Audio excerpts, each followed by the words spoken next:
Let us continue solutions. In the solutions la Venta factor பத்தி பார்த்திருக்கோம். Venta factorல I க்கும் degree of dissociation க்கும் உள்ள ரிலேஷனை நம்ம பார்த்தோம்.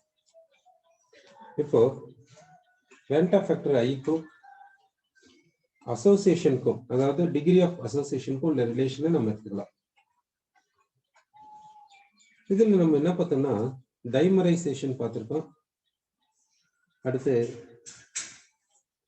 ட்ரைமரைசேஷன், எக்ஸாமர், இதுக்கெல்லாம் HF நம்ம ஒரு எக்ஸாம்பிளா சொல்லுவோம். இப்போ HF பார்த்தீங்கன்னா வேப்பர் ஸ்டேட்ல டெட்ராமரா எக்ஸிஸ்ட் ஆகுது. HF வந்து வேப்பர் ஸ்டேட்ல டெட்ராமரா எக்ஸிஸ்ட் ஆகுது. அந்த டெட்ராமர் எப்படி இருக்கும் பார்த்தீங்கன்னா இது ஒரு 4HF மாலிகூல்ஸ் ஃபர்ஸ்ட் எழுதிக்கலாம். 4HF மாலிகூல்ஸ் எழுதலாம். இது எதுல சொல்றோம்னா வேப்பர் ஸ்டேட்ல சொல்றோம். இங்க என்ன இருக்குதுன்னா ஹைட்ரஜன் பாண்டிங் இருக்குது. எப்படி ஹைட்ரஜன் பாண்டிங் அப்படின்னா இது வந்து ஒரு ஸ்பீசிஸாவே ஆக்ட் ஆகுது. அதாவது இந்த HF தனியா இந்த HF தனியா அப்படி ஆக்ட் ஆகல, இப்படி ஒரு ஸ்பீசிஸாவே ஆக்ட் ஆகுது. இப்படி ஹைட்ரஜன் பாண்டிங் இருக்கிறதுனால இது வந்து என்னன்னு சொல்றோம்னா இதை டெட்ராமர் என்று சொல்றோம். அதே போல எக்ஸாமரும் பாசிபிள். HF வந்து வேப்பர் ஸ்டேட்ல இருக்கும்போது டெட்ராமர் மட்டும் பாசிபிலிட்டி கிடையாது, ஈவன் எக்ஸாமர் கூட பாசிபிலிட்டி இருக்கு. ஸோ இதை தான் நம்ம என்னன்னு சொல்றோம்னா அசோசியேஷன் நம்ம சொல்றோம். ஸோ இப்போ ஜென்ரலா ஒரு இதை எடுத்துக்கலாம். இப்போ மோனோமர் எடுத்துக்கலாம். இது என்ன பண்ணுதுன்னா அசோசியேஷன் போது அசோசியேஷன் போயிட்டு இப்படி கொடுக்குது. அப்படின்னா மோனோமர் எத்தனை முறை எடுத்துக்கணும்? இந்த n டைம்ஸ் எடுத்துக்கலாம். இந்த மோனோமரை n டைம்ஸ் எடுத்துக்கோங்க. இது அசோசியேஷன் போயிட்டு இப்படி கொடுக்குது என்று சொல்றோம். இப்போ இனிஷியலா பாத்தீங்கன்னா இது A மோல்ஸ் எடுத்துக்கலாம். இனிஷியலா எவ்வளவு மோல்ஸ் அசோசியேஷன் போகுதுன்னா சப்போஸ் X மோல்ஸ் அசோசியேஷன் போறதா வச்சுக்கலாம். அப்போ இது எவ்வளவு மோல்ஸ் ரிமைனிங் இருக்குன்னா A minus X moles remaining இருக்கு.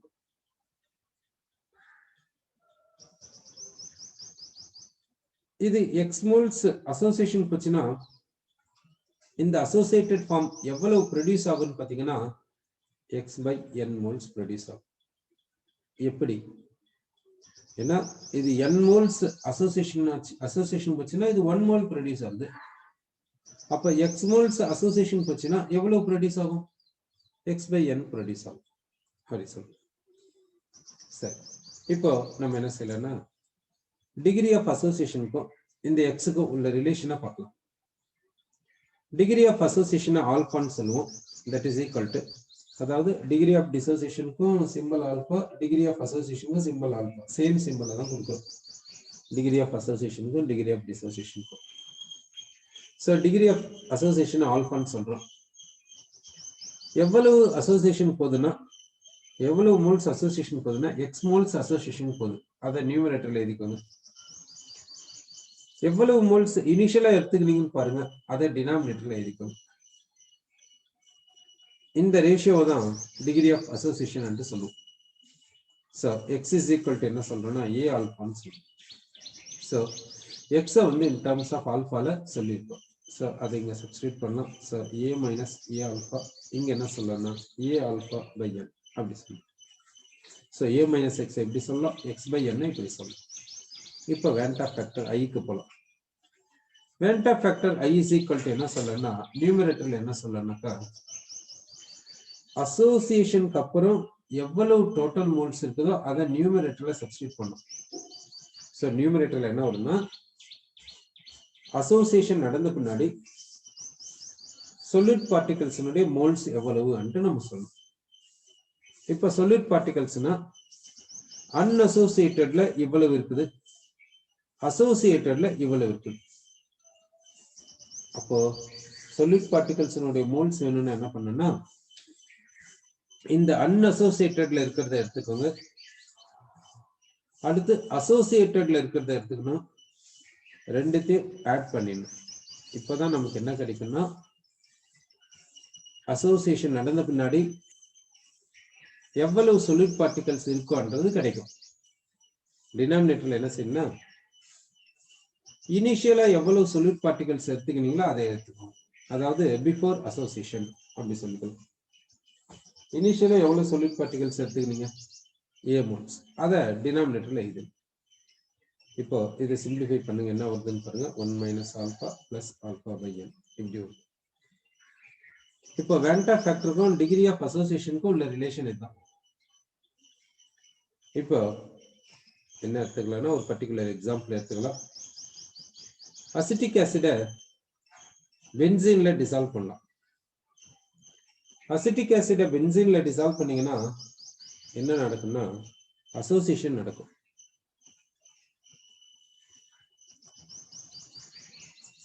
ஆனா என்ன சொல்றேன்னா அசிட்டிக் ஆசிட் வந்து வீக் ஆசிட் தானே, அது டிசோசியேட் ஆயிட்டு அசிட்டேட் அயான் அண்ட் H+ அயானை தானே கொடுக்கும். அப்படி இருக்கும்போது எப்படி இங்க அசோசியேஷன் போகுதுன்னு சொல்லலாம். அதாவது என்ன சொல்லியிருக்குன்னா ஏற்கனவே டிஸ்கஸ் பண்ணது, அசிட்டிக் ஆசிட் வந்து அசோசியேஷன் போகுது. அசோசியேஷன் போயிட்டு இது போல இது வந்து ஒரு மாலிகுல் இன்னொரு மாலிகுல் இப்படி எழுதிக்கின்னு ஆப்போசிட்டா இப்படி எழுதிட்டு என்ன கொடுத்தோம்னா ஹைட்ரஜன் பாண்டிங் கொடுத்தோம். இந்த ஓக்கு இந்த Hக்கு இடையில ஹைட்ரஜன் பாண்டிங், அதே மாதிரி இந்த OHக்கு இந்த CO இடையில ஹைட்ரஜன் பாண்டிங். இப்படி ஹைட்ரஜன் பாண்டிங் வர்றதுனால இது டைமரா எக்ஸிஸ்ட் ஆகுது. டைமரைசேஷன் பாசிபிள், அசோசியேஷன் பாசிபிள் சொல்லும். இதுக்கு முன்னெல்லாம் நம்ம பார்க்கும்போது எப்படி பார்த்தோம், அசிட்டிக் ஆசிட் வந்து வீக் ஆசிட், அது டிசோசியேஷன் போயிட்டு பார்ஷியலா டிசோசியேட் ஆகும். பார்ஷியலா டிசோசியேட் ஆயிட்டு acetate ion and H+ ion தான் கொடுக்கும்னு சொன்னோம். இப்போ ஏன் அசோசியேஷன் சொல்லிட்டு டைமரை சொன்னோம்? என்ன இங்க சால்வெண்ட் என்னன்னா போலார் சால்வெண்ட் வாட்டர், இங்க சால்வெண்ட் என்னன்னா நான் போலார் சால்வெண்ட் பென்சீன்.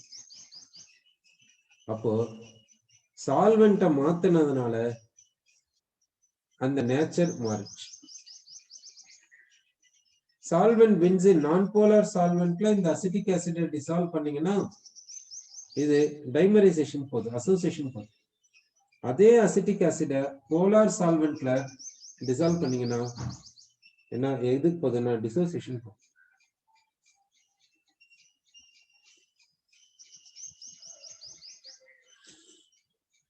அப்போ எப்போ அசோசியேஷன் போகும், எப்போ டிசோசியேஷன் போகும்னா இந்த போலார் சப்ஸ்டன்ஸை போலார் சால்வெண்ட்ல டிசால்வ் பண்ணீங்கன்னா டிசோசியேஷன் போகும்.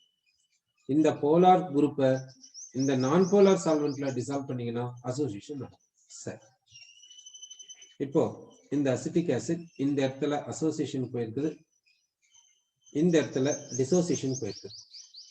இப்போ வேண்டா ஃபேக்டருக்கும் ஆல்பாக்கும் உள்ள ரிலேஷன் என்னன்னு நம்ம பார்க்கணும். சரி, so I is equal to இப்போ அசோசியேஷனுக்கு என்ன formula, 1 minus alpha plus alpha by n. Okay, 1 minus alpha plus alpha by n. n என்று இங்க சப்ஸ்டிட்யூட் பண்ணுங்க. n என்றது என்ன, n என்ன, எத்தனை மோனோமர்ஸ் அசோசியேட்டட் போயிட்டு அசோசியேட்டட் ஃபார்மை கொடுத்துச்சோ அதுதான் n. இப்போ இந்த இடத்துல என்ன வரும்னு நினைக்கிறீங்க பாருங்க, எத்தனை அசிட்டிக் ஆசிட் மாலிகூல்ஸ் அசோசியேஷன் போயிருக்குதுங்க, இங்க என்ன வந்திருக்குது, டைமர் வந்திருக்கு. அப்படின்னா எத்தனை அசிட்டிக் ஆசிட் மாலிகூல்ஸ் அசோசியேஷன் போகணும், 2. அப்போ இந்த n என்ற இடத்துல என்ன சொல்லலாம், 2ன்னு சொல்லலாம். So we can say n is equal to 2. இப்போ இந்த n என்ற இடத்துல 2 சப்ஸ்டிட்யூட் பண்ணிடுறோம்.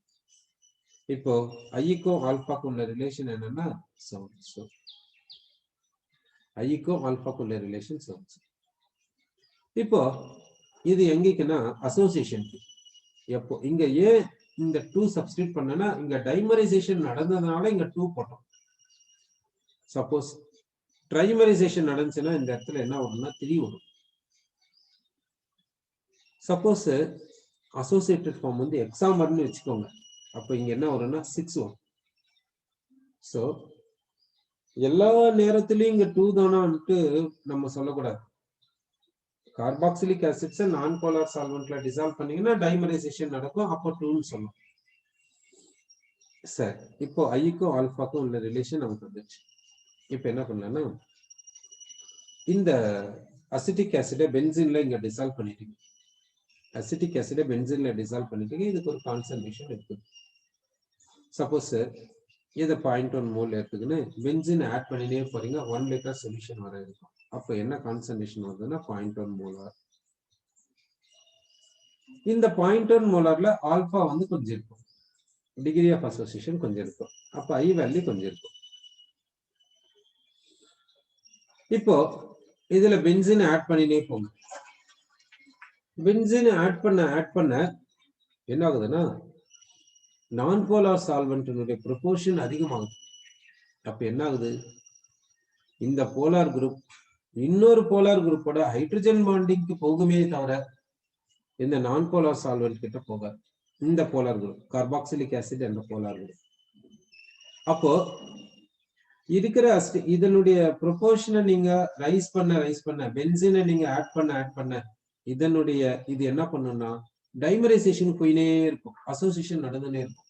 அப்போ எக்ஸ்டென்ட் ஆஃப் அசோசியேஷன் இன்க்ரீஸ் ஆகும்.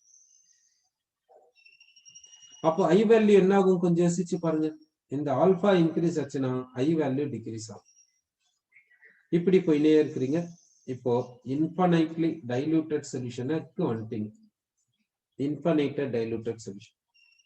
இன்ஃபைனைட்டட் டைலூட் சொல்யூஷன் என்னென்ன, அசோசியேஷன் கம்ப்ளீட்டா முடிஞ்சிச்சுன்னு அர்த்தம். சோ என்ன சொல்றேன்னா கம்ப்ளீட் அசோசியேஷன் சொல்றோம். இன்ஃபைனைட்லி டைலூட்டட் சொல்யூஷன்னா அதனுடைய மீனிங் என்னன்னா கம்ப்ளீட் அசோசியேஷன் என்று சொல்றோம். கம்ப்ளீட் அசோசியேஷன்னா alpha is equal to 1. Alpha is equal to 1 நீங்க சப்ஸ்டிட் பண்ணீங்கன்னா ஐ இஸ் ஈக்குவல் டு எவ்வளவு வரும்னா 1/2. இதுக்கு முன்ன இன்ஃபைனைட்லி டைலூட்டட் சொல்யூஷனுக்கு முன்ன சர்டன் கான்சன்ட்ரேஷன் இருக்குல்ல, அப்போ ஐ வேல்யூ என்ன இருக்கும், ஆல்பா வேல்யூ என்ன இருக்கும், ஆல்பா வந்து லெஸ் தென் 1 இருக்கும். ஆல்பா லெஸ் தென் 1னா ஐ வந்து கிரேட்டர் தென் 1/2 இருக்கும், ஆனா லெஸ் தென் 1. ஓகேவா? அப்போ இந்த அசிட்டிக் ஆசிட் பென்சீன்ல அசோசியேஷன் போது இங்க என்ன ஆகுதுன்னா நீங்க பென்சீனை ஆட் பண்ண டைலூஷன் நடக்குது, கான்சன்ட்ரேஷன் டிக்ரீஸ் ஆகுது, alpha degree of association increase ஆகுது, வேண்ட் ஆஃப் ஃபேக்டர் டிக்ரீஸ் ஆகுது. கடைசியில எந்த இடத்துக்கு வருதுன்னா at last infinitely diluted solution, அந்த இடத்துல கம்ப்ளீட் அசோசியேஷன். ஆல்பா வந்து எவ்வளவுனா 1, ஐ வந்து எவ்வளவுனா 1/2 வேண்ட் ஆஃப் ஃபேக்டர். இப்ப சொல்லுங்க, இந்த அசிட்டிக் ஆசிடை பென்சீன்ல டிசால்வ் பண்ணீங்கன்னா what is the minimum value of I? இந்த அசிட்டிக் ஆசிடை பென்சீன்ல டிசால்வ் பண்ணீங்கன்னா வேண்ட் ஆஃப் ஃபேக்டருக்கு மினிமம் வேல்யூ எவ்வளவு, மேக்ஸிமம் வேல்யூ எவ்வளவு? சோ அசிட்டிக் ஆசிடை நீங்க பென்சீன்ல டிசால்வ் பண்ணீங்கன்னா வேண்ட் ஆஃப் ஃபேக்டர் எவ்வளவுனா less than 1. அப்புறமா மினிமம் எவ்வளவு இருக்குன்னு பாத்தீங்கன்னாக்கா 1/2 வரும் என்று நம்ம சொல்றோம். சோ அப்போ இந்த அசிட்டிக் ஆசிடை பென்சீன்ல டிசால்வ் பண்ணா வேண்ட் ஆஃப் ஃபேக்டர் எங்க ஸ்டார்ட் ஆகும்னா less than 1 இருக்கும், மினிமம் 1/2 வரைக்கும் போகும் என்று நம்ம சொல்றோம்.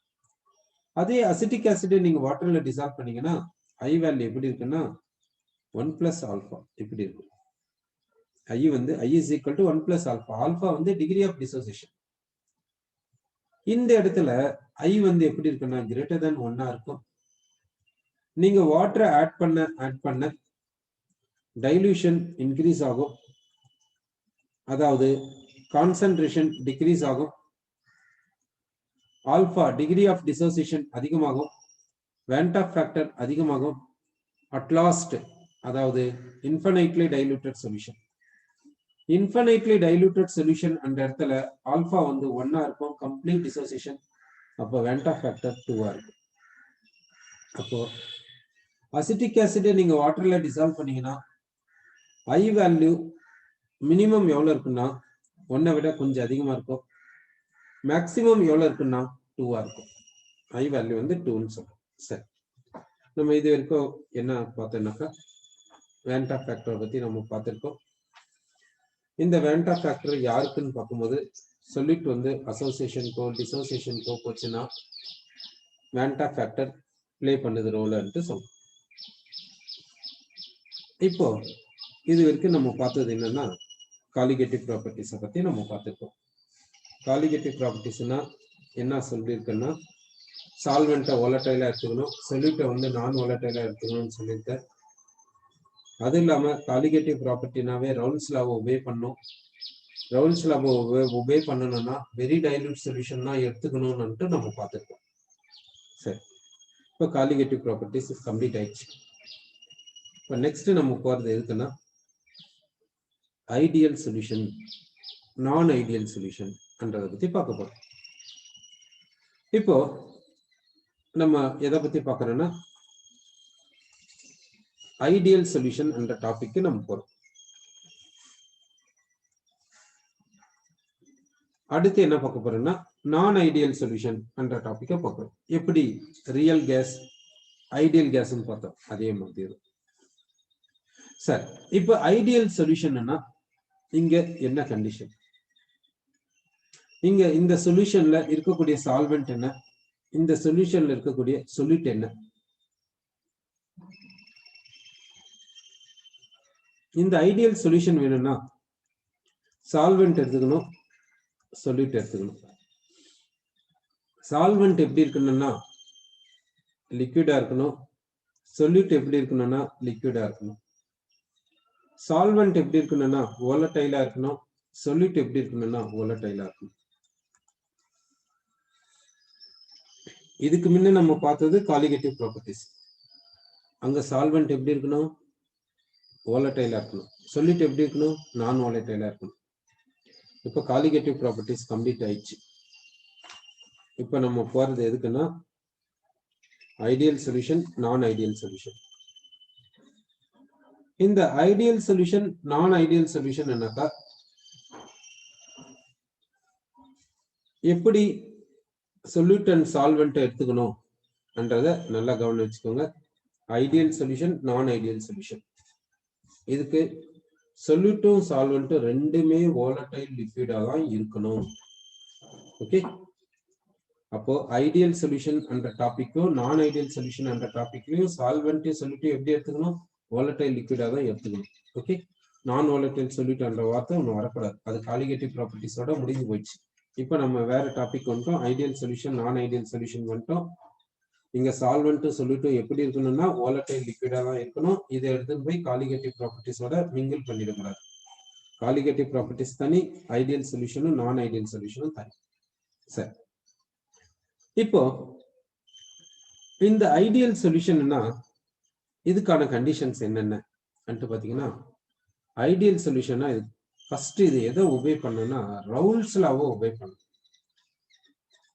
இதை யாரை ஒபே பண்ணணும்னா ரவுல்ஸ் லாவை ஒபே பண்ணணும். இது ரவுல்ஸ் லாவை ஒபே பண்ணணும். ஐடியல் சொல்யூஷன்னா இந்த சொல்யூஷன் எந்த லாவை ஒபே பண்ணணும்னா கண்டிப்பா ஐடியல் சொல்யூஷனை ஒபே பண்ணணும். சரி, அடுத்த கண்டிஷன் என்ன, அடுத்து என்னன்னா இங்க சால்வெண்ட் எடுத்துக்கிறோம். சால்வெண்ட் என்னன்னா சப்போஸ் இங்க சால்வெண்ட்னு சொல்றதை விட சரி சால்வெண்ட் கூட சொல்லிக்கலாம், இல்ல எப்படி வேணாலும் சரி. இந்த காம்போனன்ட்டை நான் இப்ப ஏன்னு எடுத்துக்கிறேன். இந்த காம்போனன்ட்டை நான் என்னன்னு எடுத்துக்கிறேன்னா பின்னு எடுத்துக்கிறேன். ஏ இப்படி சால்வெண்ட் சொல்லிட்டுன்னு சொல்லாம இப்படி ஏ காம்போனன்ட் பி காம்போனன்ட் அப்படி சொல்றீங்க பாத்தீங்கன்னா, இப்போ இந்த காம்போனன்ட் அதிகமா எடுத்துக்கிற இந்த காம்போனன்ட்டை விட அப்போ இது சால்வெண்டா மாறிடும், இது சொல்லிட்டா மாறிடும். அதனால அந்த மாதிரி பாசிபிலிட்டி எல்லாம் வரும். அதனாலதான் இங்க வந்து இங்க அண்டர்ஸ்டாண்ட் ஆகிறதுக்காக தான் இப்படி சொல்லிக்கோ. இப்ப ரெண்டுமே volatile லிக்விட் தானே அப்படின்னு இருக்கும்போது யார் சால்வெண்டா இருந்தா என்ன இருக்குது, யார் சொல்லிட்டா இருந்தா என்ன. ஓகேவா, சரி, இது ரெண்டுமே volatile லிக்விட், அப்போ இதை சொல்லிட்டா எடுத்துக்கலாம், இதை சால்வெண்டா கூட எடுத்துக்கலாம்ல. சோ அதனால இத காம்போனன்ட் ஏன்னு வச்சுக்கலாம், இதை காம்போனன்ட் பின்னு வச்சுக்கலாம். இப்போ இந்த காம்போனன்ட் ஏ எடுத்துக்கோங்க, இந்த காம்போனன்ட் பி எடுத்துக்கோங்க, ரெண்டுத்தையும் மிக்ஸ் பண்ணுங்க, உங்களுக்கு என்ன வரும்னா சொல்யூஷன் கிடைக்கும். இந்த சொல்யூஷன்ல காம்போனன்ட் ஏ இருக்குது, காம்போனன்ட் பி இருக்குது. இப்போ இங்க என்ன எடுத்துக்கணும்னா காம்போனன்ட் ஏ எடுத்துக்கணும். அப்படின்னா இங்க யாருக்கு இடையில இன்டர் மாலிகுலர் ஃபோர்ஸ் பாசிபிள் பாருங்க. இங்க யாருக்கு இடையில இன்டர் மாலிகுலர் ஃபோர்ஸ் பாசிபிள் ஆகும், ஏ மாலிகுல்ஸ்க்கும் இடையில இன்டர் மாலிகுலர் ஃபோர்ஸ் பாசிபிள். ஏ மாலிகுல்ஸ்க்கு இன்னொரு ஏ மாலிகுலுக்கு இடையில இன்டர் மாலிகுலர் ஃபோர்ஸ் பாசிபிள் சொல்றோம். ஏ மாலிகுல்ஸ்க்கு இடையில இன்டர் மாலிகுலர் ஃபோர்ஸ் பாசிபிள். இங்க காம்போனன்ட் பி எடுத்துக்கணும். அப்படின்னா பி மாலிகுல்ஸ்க்கு இடையில இன்டர் மாலிகுலர் ஃபோர்ஸ் பாசிபிள் இங்க சொல்றோம்.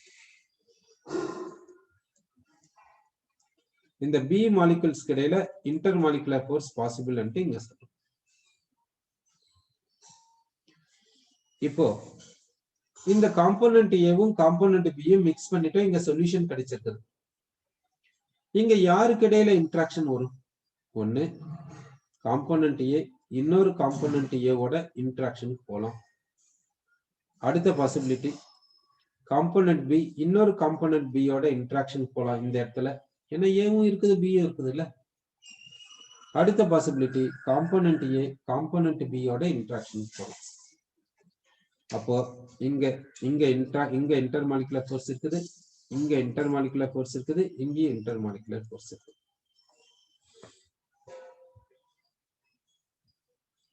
ஐடியல் சொல்யூஷன்னா அது எப்படி இருக்கணும்? இன்டர்மாலிகுலர் ஃபோர்ஸஸ் எப்படி இருக்கணும் என்றதுக்கு ஐடியல் கேஸ் எடுத்துக்கலாம். ஐடியல் கேஸ்னா என்ன சொல்லுவோம்? அது கேஸ் லாஸை ஒபே பண்ணணும். கேஸ் லாஸை ஒபே பண்ணிச்சுன்னா அதை என்னன்னு சொல்றேன்னா ஐடியல் கேஸ்ன்னு சொல்றோம். எந்த கேஸஸ் ஐடியல் கேஸ் லாஸை ஒபே பண்ணுதோ, எந்த கேஸ் ஐடியல் கேஸ் லாஸை ஒபே பண்ணுதோ அதை ஐடியல் கேஸ் சொல்றோம். அதே போல இந்த ஐடியல் சொல்யூஷன் என்றதுக்கு என்ன கண்டிஷன்? அதான் சொல்லிட்டோமே, ரவுல்ஸ் லா ஒபே பண்ணு. சரி, இப்போ ஐடியல் கேஸ்னா இப்போ இப்படி ஒரு அசம்ஷன் எடுத்துக்கலாமே. பிராக்டிக்கலா கிடைக்கக்கூடிய நேச்சுரலா கிடைக்கக்கூடிய எல்லா கேஸும் ஐடியல் கேஸ்னு ஒரு அசம்ஷன் எடுத்துக்கலாம். அப்படின்னா எல்லாமே கேஸ் லாஸ் ஒபே பண்ணுது. அப்படின்னா எல்லாமே கேஸ் லாஸ் ஒபே பண்ணுதுன்னா intermolecular forces of attraction இல்ல intermolecular forces of repulsion எப்படி இருக்கணும்? எல்லா மாலிகுல்ஸ்க்கு இடையில எப்படி இருந்தா அது கேஸ் லாஸை ஒபே பண்ணணும்னு நினைக்கிறீங்க? இப்போ நான் என்ன எடுத்துக்கிறேன்னா ஒரு ஹைட்ரஜன் கேஸ் எடுத்துக்கிறேன். இது கேஸ் லாஸை ஒபே பண்ணுதுன்னு வச்சுக்கிறேன். அப்படின்னா ஹைட்ரஜன் மாலிகுல்ஸ்க்கு இடையில இருக்கக்கூடிய இன்டர் மாலிகுலர் ஃபோர்ஸ் அட்ராக்ஷனா இருந்தாலும் சரி ரிபல்ஷனா இருந்தாலும் சரி எப்படி இருக்கணும் யோசிச்சு பாருங்க. இப்ப ஈலியம் கேஸ் எடுத்துக்கிறேன். இதுவும் ஐடியல் கேஸ், இதுவும் கேஸ் லாஸை ஒபே பண்ணுது. இது ஐடியல் கேஸ்னே வச்சுக்கலாம் அசம்ஷன். அப்ப ஈலியம் மாலிகுல்ஸ்க்கு இடையில intermolecular force of attraction எப்படி இருக்கும், ரிபல்ஷன் எப்படி இருக்கும்னு யோசிச்சு பாருங்க. இங்க மேக்னிடியூட் ஆஃப் அட்ராக்ஷனும் இங்க மேக்னிடியூட் ஆஃப் அட்ராக்ஷன் எப்படி இருக்கணும்? சேமா இருக்கணும். இங்க மேக்னிடியூட் ஆஃப் ரிபல்ஷனும் இங்க மேக்னிடியூட் ஆஃப் ரிபல்ஷன் எப்படி இருக்கணும்? சேமா இருக்கணும். அப்படி இருந்தா அது என்ன சொல்லனாக்கா, அப்படி இருந்துச்சுன்னா same magnitude of attraction same magnitude of repulsion அப்படி இருந்துச்சுனாக்கா இங்க கேஸினுடைய நேச்சரும் இங்க கேஸினுடைய நேச்சரும் சேம்னு சொல்லலாம். ஆனா அப்படி சொல்லலாம். ஓகே, இங்க மேக்னிடியூட் ஆஃப் அட்ராக்ஷன் இங்க மேக்னிடியூட் ஆஃப் அட்ராக்ஷன் எப்படி இருக்கணும்? எக்ஸாக்ட்லி ஈக்குவலா இருக்கும். அதே போல இங்க மேக்னிடியூட் ஆஃப் ரிபல்ஷன் இங்க மேக்னிடியூட் ஆஃப் ரிபல்ஷன் எப்படி இருக்கணும்? எக்ஸாக்ட்லி சேமா இருக்கணும்.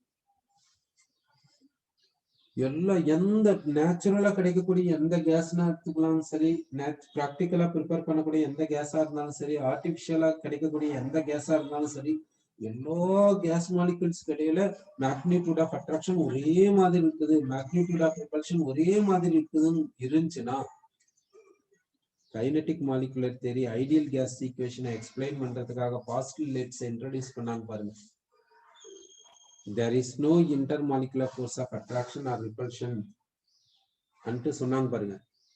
அந்த பாயிண்டவே மாத்திர மாதிரி இருக்கும். எப்படின்னா எதுக்கு அந்த பாயிண்ட சொல்லணும்?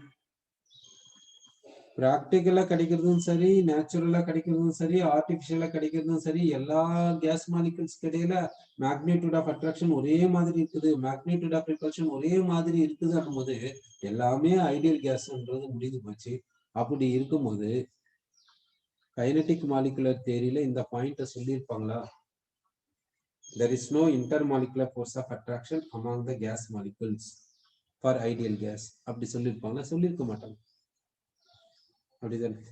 சரி, அப்படின்னா எல்லாமே ஐடியல் கேஸ்னா எல்லா இடத்துலயும் இன்டர்மாலிகுலர் ஃபோர்ஸ் ஆஃப் அட்ராக்ஷன் ஈக்குவலா இருக்குதுன்னு மீனிங். சரி, ஆனா அது மாதிரி இல்லை. அதனாலதான் கைனடிக் மாலிகுலர் தியரியில என்ன சொல்லிட்டாங்கன்னா, ஐடியல் கேஸ்னா மாலிகுல்ஸ் கேஸ் மாலிகுல்ஸ் இடையில இன்ட்ராக்ஷன் இல்லை, அப்படி ஒரு அசம்ஷனை எடுத்துட்டாங்க. இல்லைன்னா அது மாதிரி எடுத்துருக்க மாட்டாங்க. சரி, இப்போ ஐடியல் சொல்யூஷன் எடுத்துக்கலாம். இப்போ ஐடியல் சொல்யூஷன் எடுத்த பின்னாடி இங்க வந்து இது என்ன பண்ணுதுன்னா ரவுல்ஸ்ல ஒபே பண்ணுது. இங்க நம்ம என்ன சொல்றோம்னா, இன்டர்மாலிகுலர் ஃபோர்ஸ் ஆஃப் அட்ராக்ஷன் எப்படி இருக்கணும், இந்த காம்பனன்ட்ஸ் ஏக்கும் காம்பனன்ட்ஸ் பிக்கும் காம்பனன்ட் ஏக்கும் பிக்கு இடையிலன்னு பார்க்கும்போது எப்படி இருக்கணும்னா எக்ஸாக்ட்லி ஈக்குவலா இருக்கணும். எக்ஸாக்ட்லி ஈக்குவலா இருக்கணும். ஐடியல் சொல்யூஷன்னா இப்படிதான் இருக்கணும். அப்படி இருந்துச்சுன்னா ஐடியல் சொல்யூஷன் சொல்லுங்க, இல்லைன்னா ஐடியல் சொல்யூஷன் இல்லைன்னு சொல்லுங்க, அவ்வளவுதான். அப்போ ஏ மாலிகுல்ஸ்க்கு இடையில ஏ காம்பனன்ட்ஸ்க்கு இடையில இன்டர்மாலிகுலர் ஃபோர்ஸும் பி காம்பனன்ட்ஸ்க்கு இடையில இன்டர்மாலிகுலர் ஃபோர்ஸும் ஏ அண்ட் பி காம்பனன்ட்ஸ்க்கு இடையில இன்டர்மாலிகுலர் ஃபோர்ஸும் எப்படி இருக்குதுன்னா எக்ஸாக்ட்லி ஈக்குவல் நம்ம சொல்லணும். ஐடியல் சொல்யூஷன்னா இப்படிதான் இருக்கணும். சரி, இப்போ ஐடியல் சொல்யூஷனுக்கு செகண்ட் கண்டிஷன் என்னன்னு சொல்லிட்டோம். அதாவது எல்லா இடத்துலயும் இன்டர்மாலிகுலர் ஃபோர்ஸ் சேம், அவ்வளவுதான். அதாவது ப்ராக்டிக்கலா நீங்க வந்து சால்வெண்ட் சொல்லிட்டு ரெண்டு காம்பனன்ட்டை மிக்ஸ் பண்ணிட்டு இன்டர்மாலிகுலர் ஃபோர்ஸை பாருங்க, ஈக்குவலா இருந்தா ஐடியல் சொல்யூஷன் சொல்லுங்க, இல்லைன்னா ஐடியல் சொல்யூஷன் இல்லைன்னு சொல்லிடுங்க, அவ்வளவுதான். சரியா? ஓகே, இப்போ நான் வந்து கிராஃப் வரைகிறேன். இந்த சொல்யூஷனுக்கு கிராஃப் வரைகிறேன். இப்போ இங்க ஒரு ஆக்சிஸ் எடுத்துக்கிறேன், இங்க ஒரு ஆக்சிஸ் எடுத்துக்கிறேன்,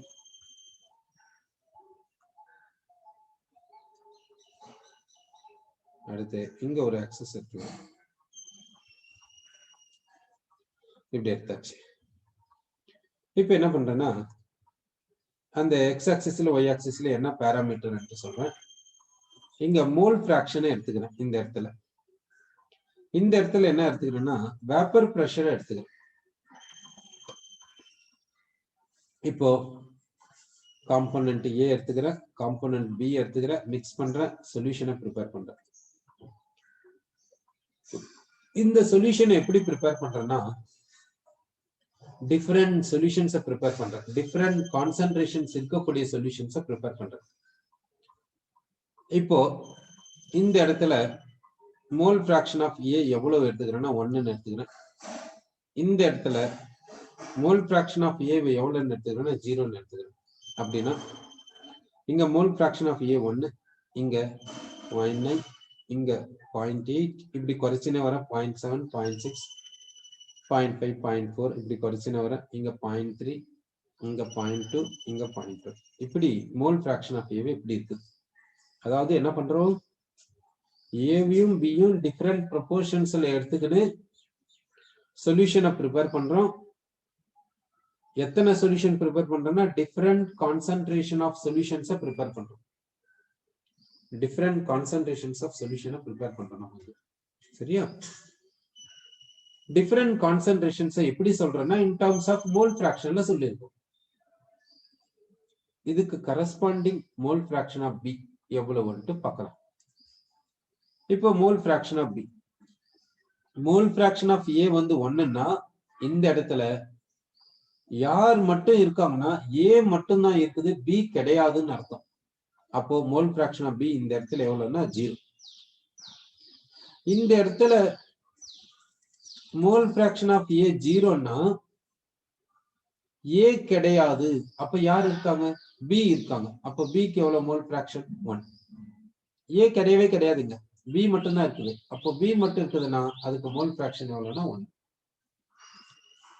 இப்ப என்ன செய்யலாம்னா இன் பிட்வீன் கான்சன்ட்ரேஷன்ஸ் எப்படி இருக்குன்னு சொல்லலாம். இங்க மோல் ஃபிராக்ஷன் ஆஃப் ஏ 0.9னா மோல் ஃபிராக்ஷன் ஆஃப் பி எவ்வளவு இருக்குன்னா 0.1 இருக்கும். இங்க மோல் ஃபிராக்ஷன் ஆஃப் ஏ 0.8னா இங்க மோல் ஃபிராக்ஷன் ஆஃப் பி 0.2 இருக்கும். ஏன்? sum of the mole fractions always 1. Mole fractions எல்லாத்தையும் ஆட் பண்ணீங்கன்னா, எல்லா ஃபிராக்ஷன்ஸையும் ஆட் பண்ணீங்கன்னா என்ன வரும்? 1 தானே வரும். அதான் இங்க சொல்றது. இப்போ இங்க மோல் ஃபிராக்ஷன் ஆஃப் A 0.3னா மோல் ஃபிராக்ஷன் ஆஃப் B என்ன இருக்குன்னு நினைக்கிறீங்க? ஆட் பண்ணா என்ன வரணும்? 1 வரணும். அப்ப எவ்வளவு வரும்? 0.7 வரும். அப்போ இங்க மோல் ஃபிராக்ஷன் ஆஃப் A 0.1னா மோல் ஃபிராக்ஷன் ஆஃப் B எவ்வளவு? 0.9 அப்படி நம்ம சொல்றோம். சரி, இப்போ என்ன பண்ணனாக்கா டிஃபரெண்ட் சொல்யூஷன்ஸை ப்ரிப்பேர் பண்ணிருக்கோம். எப்படி ப்ரிப்பேர் பண்ணிருக்கோம்னா டிஃபரெண்ட் கான்சன்ட்ரேஷன்ஸ்ல சொல்யூஷனை ப்ரிப்பேர் பண்ணிருக்கோம். இப்போ இந்த சொல்யூஷன்ல யார் யார் இருக்காங்கன்னா A இருக்குது, B இருக்குது. யார் எவாபரேட் ஆகும்னா ஏவும் எவாபரேட் ஆகும், பியும் எவாபரேட் ஆகும். ஏன்? ரெண்டுமே வோலடைல், ரெண்டுமே எவாபரேட் ஆகும். சரி, இப்போ ரெண்டுமே எவாபரேட் ஆகுதுன்னா இப்போ ஒரு சொல்யூஷன் நம்ம எடுத்துக்கலாம். இப்போ ஒரு வெசல் எடுத்துக்கலாம். இங்க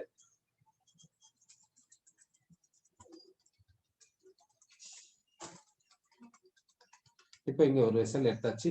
இந்த வெசல்ல என்ன பண்ணலன்னா ஏ எடுத்துக்கலாம், பி எடுத்துக்கலாம். volatile liquid A, volatile liquid B ரெண்டுத்தையும் மிக்ஸ் பண்ணிடலாம். இவ்வளவு அளவுக்கு எடுத்துக்கோங்க. அடுத்து என்ன பண்றீங்கன்னா இதை க்ளோஸ் பண்ணிடுங்க, இதை மூடிடுங்க. இப்படி மூடி வச்சிருங்க, நல்லா மூடி வச்சிருங்க. இதை மூடிட்டு என்ன பண்றீங்கன்னா இங்க இருக்கக்கூடிய இங்கெல்லாம் ஏர் மாலிகுல்ஸ் ஏதாவது இருந்துச்சுன்னா எல்லாத்தையும் கம்ப்ளீட்டா ரிமூவ் பண்ணிட்டு இந்த இடத்த வேக்யூமா கிரியேட் பண்ணி விட்டுருங்க. சரி, வேக்யூமா கிரியேட் பண்ணி விட்டோம். இப்போ இந்த லிக்விட் ஏ என்ன பண்ணும்? எவாபரேட் ஆகும். எவாபரேட் ஆயிட்டு வேப்பர் மாலிகுல்ஸா மாறிக்கும். அதே மாதிரி லிக்விட் பி என்ன பண்ணும்? எவாபரேட் ஆகும். எவாபரேட் ஆயிட்டு வேப்பர் மாலிகுல்ஸா மாறிக்கும். அப்புறமா கொஞ்ச நேரம் பொறுத்து என்ன ஆகுனாக்கா இந்த லிக்விட் ஏக்கும் இந்த வேப்பர் ஏக்கும் இடையில ஈக்குலிபிரியம் கிரியேட் ஆகும். இந்த லிக்விட் பிக்கும் வேப்பர் பிக்கும் இடையில ஈக்குலிபிரியம் கிரியேட் ஆகும். இப்படி ஈக்குலிபிரியம் மாறும். இப்போ இந்த ஈக்குலிபிரியத்துல இந்த ஏ எக்ஸர்ட் பண்ணக்கூடிய பிரஷரை என்னன்னு சொல்றோம்னா வேப்பர் பிரஷர் ஆஃப் ஏ அப்படின்ட்டு சொல்றோம். சோ வேப்பர் பிரஷர் ஆஃப் ஏ நமக்கு கிடைக்கும். இப்போ நம்ம என்ன சொல்லியிருக்கோம்னா ஏ வந்து volatile சொன்னோம், அதனால அது வேப்பர் பிரஷர் எக்ஸர்ட் பண்ணுதுன்னு சொல்லியிருக்கோம். இந்த பியும் volatile இருக்கனால இந்த பியும் வேப்பர் பிரஷர் எக்ஸர்ட் பண்ணுது, அதை வேப்பர் பிரஷர் ஆஃப் பின்னு சொல்றோம். இப்போ இத மேனோமீட்டருக்கு கனெக்ட் பண்ணிடுங்க. இத மேனோமீட்டர் கனெக்ட் பண்ணிட்டீங்கன்னா மேனோமீட்டர் வேப்பர் பிரஷரை காமிக்கும்ல. அது யாருடைய வேப்பர் பிரஷரை காமிக்கும்? ஏனுடைய வேப்பர் பிரஷரை காமிக்குமா, பியினுடைய வேப்பர் பிரஷர் காமிக்குமா, இல்ல டோட்டல் வேப்பர் பிரஷர் காமிக்குமா? மேனோமீட்டர் டோட்டல் வேப்பர் பிரஷர் தான் காமிக்கும். மேனோமீட்டர் போயிட்டு சொல்லுமா இது வந்து ஏ, இது வந்து பி, இது ஏ எக்ஸர்ட் பண்ணக்கூடிய பிரஷர் இது, பி எக்ஸர்ட் பண்ணக்கூடிய பிரஷர் இதுன்னு அப்படி காமிக்குமா? அப்படி எல்லாம் கிடையாது. அப்போ மேனோமீட்டர் என்ன பண்ணுன்னா டோட்டல் வேப்பர் பிரஷரை காமிக்கும், அதாவது vapour pressure of solution. Manometer வந்து வேப்பர் பிரஷர் ஆஃப் சொல்யூஷனை காமிக்கும்.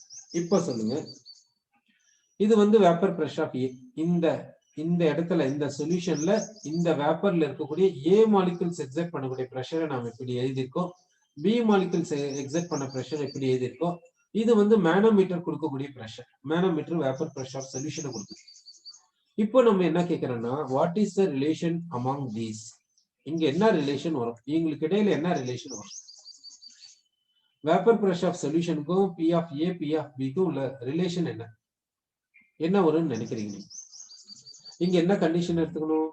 ஏ மாலிகுல்ஸ்க்கு இடையில இன்டர் மாலிகுலர் ஃபோர்சஸ் ஆஃப் அட்ராக்ஷனும், பி மாலிகுல்ஸ்க்கு இடையில இன்டர் மாலிகுலர் ஃபோர்சஸ் ஆஃப் அட்ராக்ஷனும், ஏ மாலிகுலுக்கும் பி மாலிகுலுக்கும் இடையில இன்டர் மாலிகுலர் ஃபோர்சஸ் ஆஃப் அட்ராக்ஷனும் எப்படி இருக்கும்னு நம்ம சொல்லியிருக்கோம்? எக்ஸாக்ட்லி ஈக்குவல் என்று சொல்லியிருக்கோம். அப்போ டோட்டல் வேப்பர் பிரஷர், அதாவது வேப்பர் பிரஷர் ஆஃப் சொல்யூஷனை இங்க ரெண்டு பேரை என்ன பண்ணா உங்களுக்கு வேப்பர் பிரஷர் ஆஃப் சொல்யூஷன் கிடைக்கும்னு நினைக்கிறீங்க? நீங்க ரெண்டு பேரையும் ஆட் பண்ணா வேப்பர் பிரஷர் ஆஃப் சொல்யூஷன் கிடைக்குமா, இல்ல சப்ட்ராக்ட் பண்ணா கிடைக்குமா, இல்ல மல்டிப்ளை பண்ணா கிடைக்குமா, என்ன பண்ணா கிடைக்கும்னு நீங்க நினைக்கிறீங்க? சோ நீங்க என்ன சொல்ல வரீங்கன்னா ஆட் பண்ணா கிடைக்கும்னு சொல்ல வரீங்க. அப்படின்னா வேப்பர் பிரஷர் ஆஃப் ஏவையும் வேப்பர் பிரஷர் ஆஃப் பியும் ஆட் பண்ணா நமக்கு என்ன வரும்னா வேப்பர் பிரஷர் ஆஃப் சொல்யூஷன் கிடைக்கும், அதாவது டோட்டல் வேப்பர் பிரஷர். இது என்னன்னு சொல்லணும்னா total vapour pressure of A and B, அதாவது வேப்பர் பிரஷர் ஆஃப் சொல்யூஷன் நம்ம சொல்லணும். அப்போ வேப்பர் பிரஷர் ஆஃப் சொல்யூஷன் வேணும்னா என்ன பண்றீங்கன்னா இந்த ஏனுடைய வேப்பர் பிரஷரும் பியினுடைய வேப்பர் பிரஷரும் ஆட் பண்ணுங்க, உங்களுக்கு வேப்பர் பிரஷர் சொல்யூஷன் கிடைக்கும். சரி, இப்ப நம்ம இன்னொன்னு சொல்லியிருக்கோம். என்ன சொல்லியிருக்கோம்னா, ஐடியல் சொல்யூஷன்னா இது ரவுல்ஸ் லாவை ஒபே பண்ணணும் என்று சொல்லியிருக்கோம்.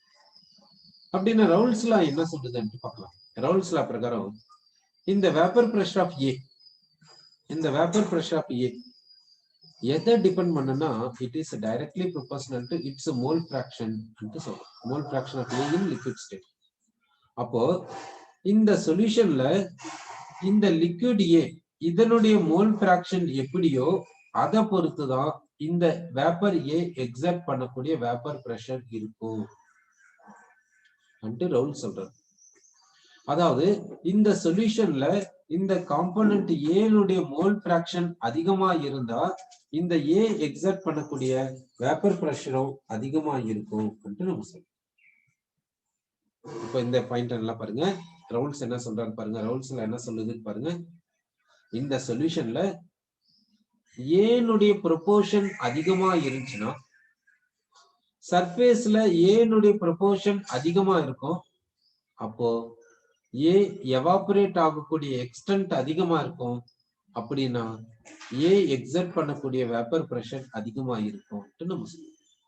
சோ தட் இந்த ஏனுடைய வேப்பர் பிரஷர் எப்படி இருக்கும், அது எதை டிபெண்ட் பண்ணும்? ஏனுடைய வேப்பர் பிரஷர் எதை டிபெண்ட் பண்ணும்? மோல் ஃபிராக்ஷன் ஆஃப் ஏவை டிபெண்ட் பண்ணும். அப்போ ஏனுடைய ப்ரொபோர்ஷன் அதிகமா நீங்க எடுத்துக்கிட்டீங்கன்னா, இந்த சொல்யூஷன்ல ஏனுடைய ப்ரொபோர்ஷன் அதிகமா இருக்கிற மாதிரி நீங்க செஞ்சீங்கன்னா, அப்போ சர்ஃபேஸ்ல ஏனுடைய ப்ரொபோர்ஷன் அதிகமா இருக்கும். ஏனுடைய ப்ரொபோர்ஷன் அதிகமா இருந்துச்சுன்னா இந்த வேப்பர்ல ஏனுடைய ப்ரொபோர்ஷன் அதிகமா இருக்கும்.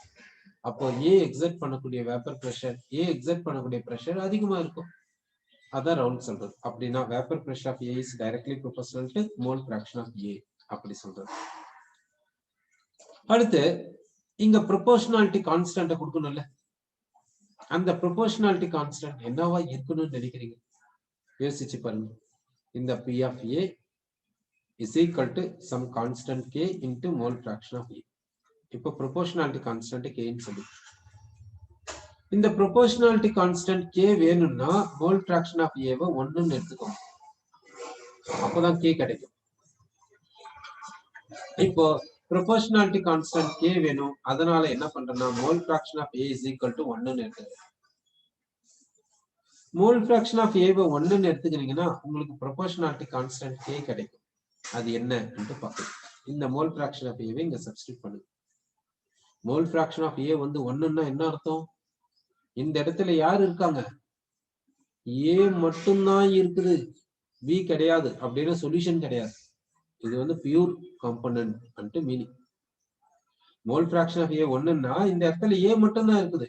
அப்போ இங்க என்ன ஈக்குலிபிரியம் மட்டும் இருக்கும்? இந்த ஈக்குலிபிரியம் மட்டும் தான் இருக்கும். இப்போ இது எக்ஸர்ட் பண்ணக்கூடிய பிரஷரை நம்ம என்னன்னு சொல்லணும்? வேப்பர் பிரஷர் ஆஃப் பியூர் ஏன்னு சொல்லணும். சரி, அப்ப இங்க இடத்துல K என்ற இடத்துல என்ன சப்ஸ்டிட்யூட் பண்ணலாம்னா P0A என்று சப்ஸ்டிட்யூட் பண்ணலாம். K வந்து P0A என்று சப்ஸ்டிட்யூட் பண்ணலாம். இந்த கேவை எடுத்துன்னு போய் இங்க சப்ஸ்டிட்யூட் பண்ணிட்டீங்க. அப்ப என்ன வரும் பாருங்க. P of A is equal to P0A XA அப்படி வரும். இது என்னன்னு சொல்றோம்? Vapour pressure of A. இது என்னன்னு சொல்றோம்? Vapour pressure of urea. It is constant. Okay, இது என்ன? Mole fraction of A. இதுதான் ரவுல்ஸ் லா. யாருக்கு? Component A. இப்போ இந்த ரவுல்ஸ் லா பிரகாரம் நம்ம என்ன சொல்றோம்னாக்கா, mole fraction of A increase ஆச்சுன்னா வேப்பர் பிரஷர் ஆஃப் ஏவும் இன்க்ரீஸ் ஆகும். எப்படின்னா லீனியர் ரிலேஷன். இது வந்து ஸ்ட்ரெயிட் லைன் ஈக்குவேஷன்.